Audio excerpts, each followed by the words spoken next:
that trailer video I put up ages ago got a lot more hits, and it's like my second biggest video right now. I don't know why. But since so many people have been watching it and continue to watch it, I thought I'd do an update on it because there have been some changes since I posted that video. Some of them are kind of important, and some of them might be kind of like, well, duh, why didn't you do that to begin with? Number one change,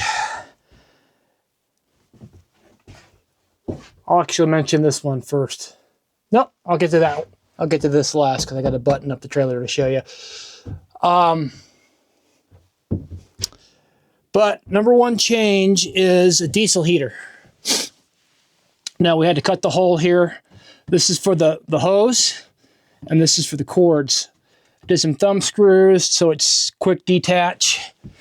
On the outside, I just did some sheet metal, and then I put some weather stripping on the inside to keep the rain from falling in. So it gives a little bit of a weather seal right here when it's not in use.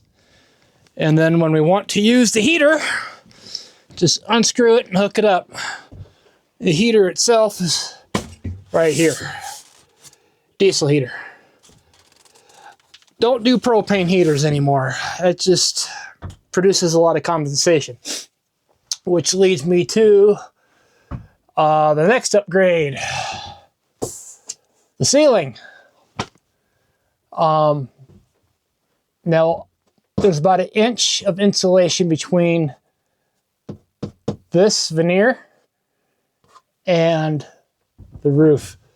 This right here is just basically this stuff right here. Really lightweight.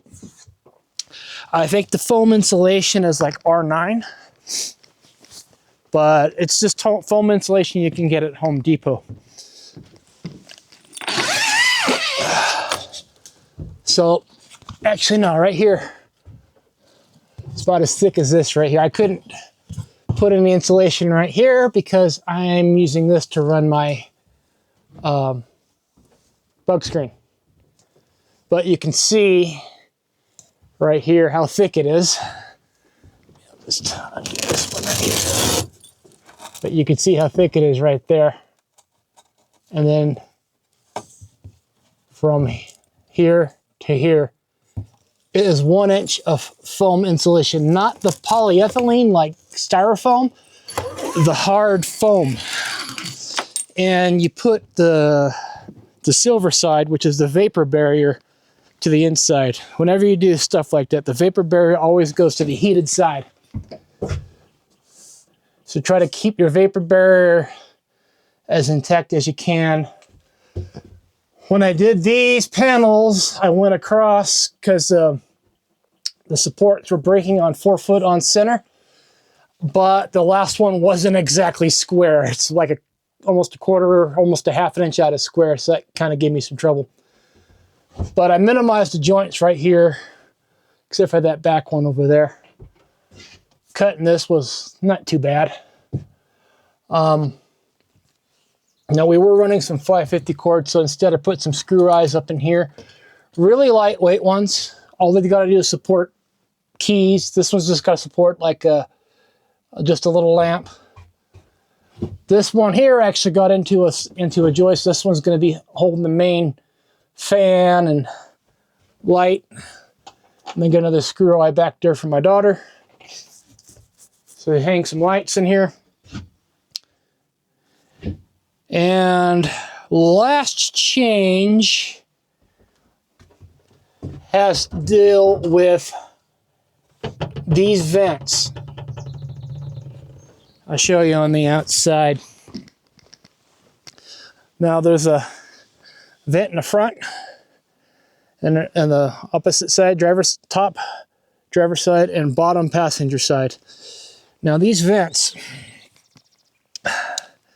inside there's like a C cup. That didn't sound right. There's a C flange shaped kind of like this.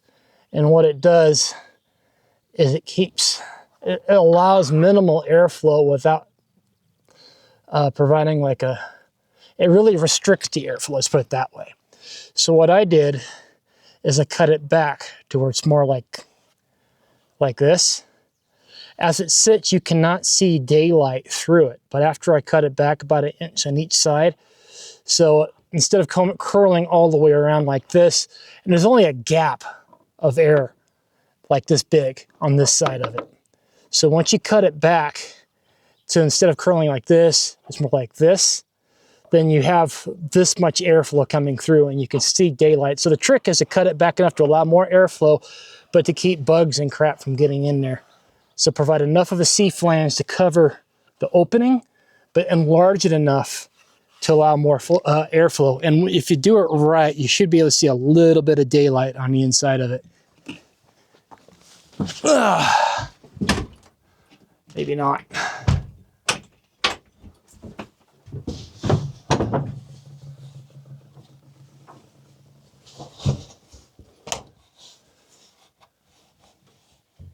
There it is, right there. Just enough daylight. You can actually feel the airflow coming through the vent a little bit.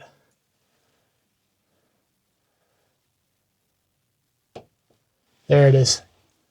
You can see it now. So I cut that C-flange back to allow more airflow. Let's see if I could set the camera up.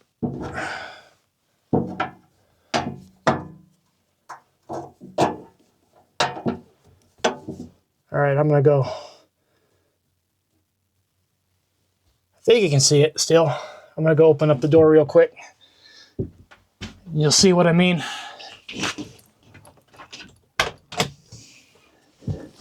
Airflow, kind of important so you don't asphyxiate yourself.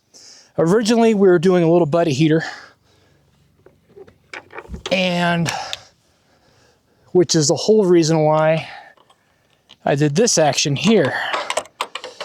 I had to piece together this to work properly. These are actually different pieces and parts that I cobbled together before I finally got what I wanted. We were running a propane heater at first, and I leave the door cracked open like this, but the thing is, when it's that cold, this right here, it lets in too much cold air. Diesel heater does not produce any condensation. So that works out. It really does work out much better. It's much more efficient. All right, we are settled right in between where I saw those turkeys yesterday. Not yesterday, but a couple days ago. I think across the field right over there. We'll have to move. We can't hunt them this close to the road, but from where we're at, we should be able to hear them either over there or over there. I had to level up the trailer a little bit. Okay, a lot of bit.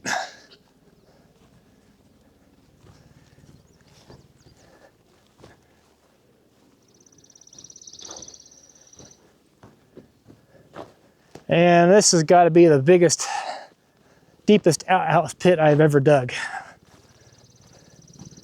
There we go.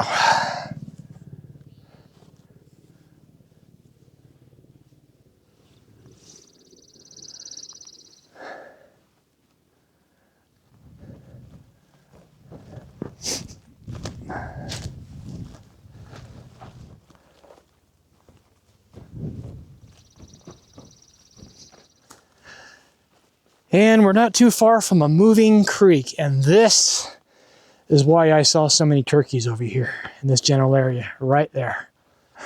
All right, that's it for this video. Have a good one, and see you in a couple weeks.